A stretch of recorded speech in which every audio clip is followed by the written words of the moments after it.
Lal Qila blast मामले में आज आरोपियों की पेशी होनी है। पटियाला हाउस कोर्ट में पेशी होगी। आरोपियों की आज न्यायिक हिरासत खत्म हो रही है। एनआईए ने जताया था आतंकी संगठनों से कनेक्शन का शक। जिन आरोपियों को कोर्ट ने पेश किया जाना है उनमें आदिल राथर, शाहीन सईद और मुजमिल गनई, मौलवी इरफान अहमद वागे, जासिर बिलाल वानी और यासीर अहमद डार, नसीर बिलाल मल्ला सहित अन्य आरोपी शामिल हैं। बता दें आपको कि दिल्ली के लाल किला ब्लास्ट केस में आज पटियाला हाउस कोर्ट में आरोपियों की पेशी होनी है। न्यायिक हिरासत समाप्त होने के बाद एनआईए आरोपियों को कोर्ट में पेश करेगी। मामले की जांच पहले से ही एनआईए के हाथ में है। जांच एजेंसी ने आरोपियों के आतंकी संगठनों से संभावित संबंधों का शक जताया है और इससे पहले एनआईए इस मामले में चार्जशीट दाखिल कर चुकी है। चार्जशीट में साजिश, विस्फोट और नेटवर्क से जुड़े कई अहम बिंदुओं का उल्लेख किया गया है। आज की सुनवाई में न्यायिक हिरासत और जांच की प्रगति पर बहस हो सकती है। तो कोर्ट के रुख पर भी सबकी निगाहें टिकी हुई है। क्या कुछ कोर्ट फैसला सुनाता है? एनआईए अदालत के सामने जांच से जुड़े नए पहलुओं का भी जिक्र कर सकती है। बचाव पक्ष भी आज एजेंसियों के दावों पर अपना पक्ष रखेगा और इस केस को राष्ट्रीय सुरक्षा के लिहाज से बेहद संवेदनशील माना जा रहा है। इसीलिए यही वजह है कि सबकी निगाहें इस केस पर होगा।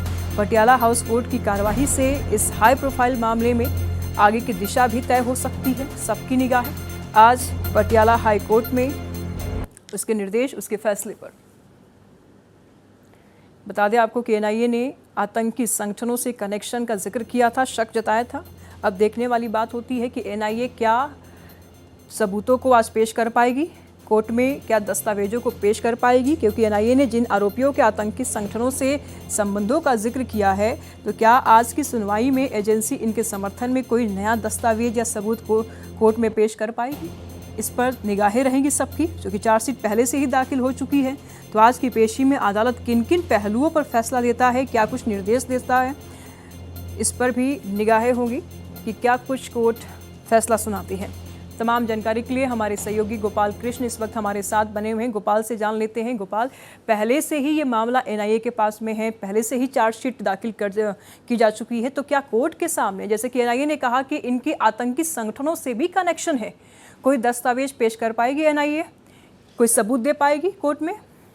देखिए, बिल्कुल निशु 7,500 पेज का दस्तावेज एनआईए ने जो चार्जशीट फाइल किया है वो टोटल 7,500 पेज का है। उसके बाद सप्लीमेंट्री चार्जशीट फाइल हुआ है, उसमें 3 नए आरोपियों का नाम है सप्लीमेंट्री चार्जशीट में, जो तीनों भगोड़ा है, उसमें से बाल रोग विशेषज्ञ शामिल है। और ये जो पूरे हमले में 13 जो जिन लोगों का नाम शामिल है उसमें 5 डॉक्टर जो है जिनका नाम शामिल है। इसमें उमर जो मुख्य आरोपी के तौर पर उसका नाम शामिल है, उमर उन जो है उसकी मौत हो गई थी, जिसने गाड़ी चलाई थी, जिसके गाड़ी में विस्फोटक पदार्थ रखे गए थे। और बाकी 10 लोगों को जो पहले गिरफ्तारी हो चुके हैं, उन सभी को आज न्यायिक हिरासत की अवधि खत्म होने के बाद पटियाला हाउस कोर्ट में पेश किया जाएगा और उसके बाद आगे उन्हें न्यायिक हिरासत की अवधि बढ़ाए जाने पर कोर्ट विचार करेगा। लेकिन साथ ही जो सप्लीमेंट्री चार्जशीट दाखिल की गई है उसमें कहा गया है कि किस तरीके से पाकिस्तान में बैठे जो आतंकी संगठन लश्कर-ए-तौबा है